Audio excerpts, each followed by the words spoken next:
হিন্দু শাস্ত্রে ভগবানের পূজা করাকে এক বিশেষ মাহাত্ম্য দেওয়া হয়েছে। জীবনে প্রতিটি ব্যক্তি কখনো না কখনো ভগবানের আরাধনা অবশ্যই করে থাকেন, কারণ আমরা সকলেই এটা জানি যে ঈশ্বরই আমাদের এই পৃথিবীতে পাঠিয়েছেন এবং স্বয়ং তিনি এই সমস্ত সৃষ্টির সৃষ্টিকর্তা। এই কারণেই আমাদের সকলের উচিত ঈশ্বরের প্রতি কৃতজ্ঞ থাকা। বলা হয়, পবিত্র মনে ঈশ্বরের আরাধনা করলে ঈশ্বর অবশ্যই তার ভক্তের ডাকে সাড়া দেন আর তার ভক্তকে দুঃখ কষ্ট থেকে মুক্ত করেন। নমস্কার, ঈশ্বর তত্ত্ব চ্যানেলে আপনাদের সবাইকে স্বাগত। আমি দীপান্বিতা শুরু করছি আজকের এই ভিডিও। পূজা করার সময় আমাদের সঙ্গে অনেক সময় অনেক অজানা বিষয় ঘটে যায়, যাদের আমরা অতি সাধারণ ঘটনা ভেবে ভুলে যাই। তবে আমরা এটা ভুলে যাই যে পূজার সময় যে কোনো অজানা বিষয়ের মাধ্যমে স্বয়ং ভগবান আমাদেরকে সংকেত পাঠাতে পারেন। আজকের এই ভিডিওতে আপনারা জানবেন পুজো করার সময় এমন কিছু ছোট ছোট বিষয় যার মহত্ব রয়েছে, যার থেকে আপনাদেরকে বুঝে নিতে হবে যে ভগবান হয়তো আপনার প্রার্থনা স্বীকার করেছেন।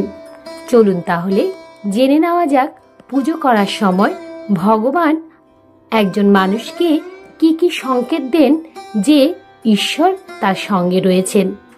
সম্পূর্ণ ভিডিওটি দেখার অনুরোধ রইল আপনাদের কাছে। আশা করছি ভিডিওটি আপনাদের সমৃদ্ধ করবে। ভিডিওটি শুরু করার আগে যারা এই চ্যানেলে নতুন তারা এই ধরনের ধর্মীয় ভিডিও পেতে চ্যানেলটিকে অবশ্যই সাবস্ক্রাইব করে রাখুন। তাহলে দেরি না করে শুরু করা যাক আজকের এই ভিডিও। সর্বপ্রথম শুভ সংকেতটি হলো, যদি আপনার পুজোর সময় জ্বালানো ঠাকুর ঘরে রাখা ধূপের গন্ধ ও ধোঁয়া আপনার সারা ঘরে ছড়িয়ে যায়, তাহলে বুঝবেন এটা পরম সৌভাগ্যের লক্ষণ। ধূপের সুগন্ধ এবং ধোঁয়া সারা ঘরে ছড়িয়ে গেলে দেখবেন হঠাৎ আপনার মন পজিটিভ এনার্জিতে ভরে উঠেছে। এর অর্থ হলো স্বয়ং ভগবান আপনার ঘরে পদার্পণ করছেন, আর ভগবান যেখানে আসেন সেখানে সবসময় পজিটিভ এনার্জি বিরাজ করে।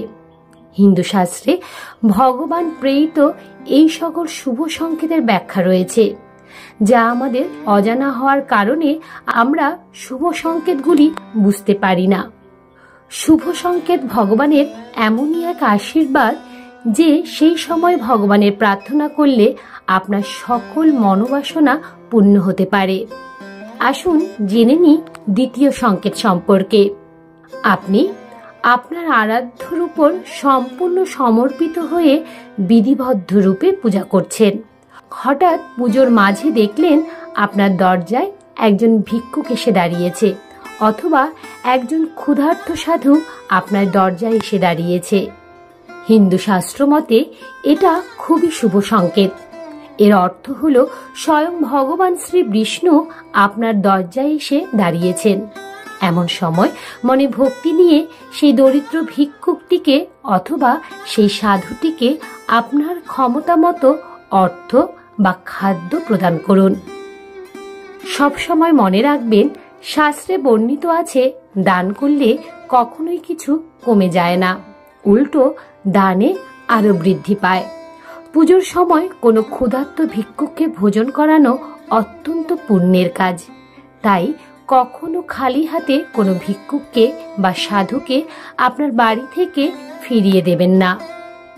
ভগবানের পুজোর সময় কখনো যদি ক্ষুধার্তকে খাদ্য দান করার সুযোগ পান, তাহলে অবশ্যই তা করবেন। এতে পুণ্য লক্ষগুণ বেড়ে যায় এবং ভগবানের কৃপাদৃষ্টি সর্বদা সেই মানুষের উপর বজায় থাকে।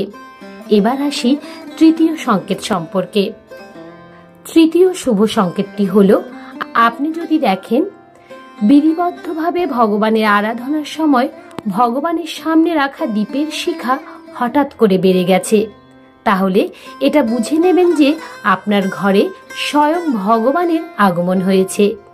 এটা তারই শুভ সংকেত। শাস্ত্রমতে দ্বীপের শিখা হঠাৎ বেড়ে যাওয়া ভগবানের উপস্থিতির প্রমাণ দেয়। সেই সময় একনিষ্ঠ মনে যদি প্রার্থনা করেন তাহলে ভগবান আপনার সমস্ত মনস্কামনা পূর্ণ করবেন। আপনার জীবন থেকে দুঃখ দুর্দশা চিরতরে বিদায় নেবে এবং আপনার ভবিষ্যৎ সচ্ছল ও সমৃদ্ধ হয়ে উঠবে। এটাও একটা শুভ সংকেত যেটা আমরা পুজোর সময় পাই, কিন্তু আমরা বুঝে উঠতে পারি না আর ভগবানের উপস্থিতিতে থেকেও নিজেকে বঞ্চিত করে ফেলি। তাই এই শুভ সংকেতগুলি অবশ্যই স্মরণ রাখবেন এবং ভগবানের সম্মুখে সম্পূর্ণ সমর্পণে আরাধনায় লিপ্ত হয়ে নিজের মনস্কামনা ভগবানকে জানাবেন। চতুর্থ শুভ সংকেতটি হল পুজোর সময় যদি ধূপের ধোঁয়া কোনো বিশেষ আকার ধারণ করে, যেমন ধরুন ওমের আকার। শাস্ত্রমতে এটাকে খুবই শুভ বলে মনে করা হয়। এর অর্থ হল ভগবান আপনার আশেপাশেই আছেন আর আপনার প্রার্থনা তিনি গ্রহণ করেছেন। হিন্দু মতে অতিথিদের ভগবানের মর্যাদা দেওয়া হয়, আর যদি অতিথি আপনার বাড়িতে পুজোর সময় এসে উপস্থিত হয় তখন তাকে স্বয়ং ভগবানের রূপে মনে করা হয়, আর তাই এটাকে শুভ সংকেতও মানা হয়। আমাদের সকলেরই এটা মাথায় রাখতে হবে যে আমরা যেন কখনোই ঘরে আসা অতিথিদের অপমান না করি। ঘরে আসা অতিথিদের উপযুক্ত সম্মান প্রদান করুন এবং তারা যদি পুজোর সময় বাড়িতে এসে থাকে তবে নিজের সাধ্যমতো তাদের ভগবানের রূপ হিসাবে সেবা করুন। ভগবানের মূর্তিতে মালা পরানোর পর যখন আপনি পুজোয় বসেন তখন পুজোর মাঝে বা শেষ করার সময় যদি আপনার সামনে ভগবানের মূর্তির মালা কিংবা ফুল এসে পড়ে তাহলে বুঝবেন এটাও একটা খুব বড় শুভ সংকেত। এর অর্থ হচ্ছে এই যে আপনি একনিষ্ঠ ও পবিত্র মনে ভগবানের আরাধনা করেছেন এবং তাই ভগবান আপনার সমস্ত প্রার্থনা গ্রহণ করেছে। শাস্ত্রমতে যেই বাড়িতে এমন শুভ সংকেত ভগবান দেন সেই বাড়িতে সুখ সমৃদ্ধিতে ভরে ওঠে। সেই সব বাড়ির উপর ভগবানের সর্বদা কৃপাদৃষ্টি বজায় থাকে এবং ভগবানের উপস্থিতির কারণে বাড়িতে সকল সদস্যদের মধ্যে সুখ শান্তির পরিবেশ থাকে। এই সংকেতগুলো যদি আপনারাও পুজোর সময় পেয়ে থাকেন তাহলে বিশ্বাস করুন আপনার উপর স্বয়ং ভগবানের কৃপা দৃষ্টি রয়েছে এবং আপনার জীবনে সুখ ও সমৃদ্ধি ভরে উঠবে এবং আপনার বাড়িতে শান্তির পরিবেশ সর্বদা বিরাজ করবে। আপনারাও যদি এই ধরনের সংকেতগুলোর মধ্যে কোনো একটি সংকেত পেয়ে থাকেন তাহলে অবশ্যই কমেন্টে লিখুন জয় শ্রীকৃষ্ণ। তাহলে এ পর্যন্তই। ভিডিওটি যদি আপনাদের ভালো লেগে থাকে তবে অবশ্যই একটি লাইক করবেন এবং কমেন্টে রাধা মাধবের জয়গান করতে ভুলবেন না যেন। এ ধরনের ধর্মীয় ভিডিও পেতে এবং নিয়মিত গীতা পাঠ শুনতে চ্যানেলটিকে অবশ্যই সাবস্ক্রাইব করবেন। দেখা হচ্ছে অন্য আরেকটি ভিডিওতে। ততক্ষণ পর্যন্ত আপনারা ভালো থাকবেন, সুস্থ থাকবেন। হরে কৃষ্ণ কৃষ্ণ কৃষ্ণ হরে হরে, হরে রাম রাম রাম হরে হরে। নমস্কার।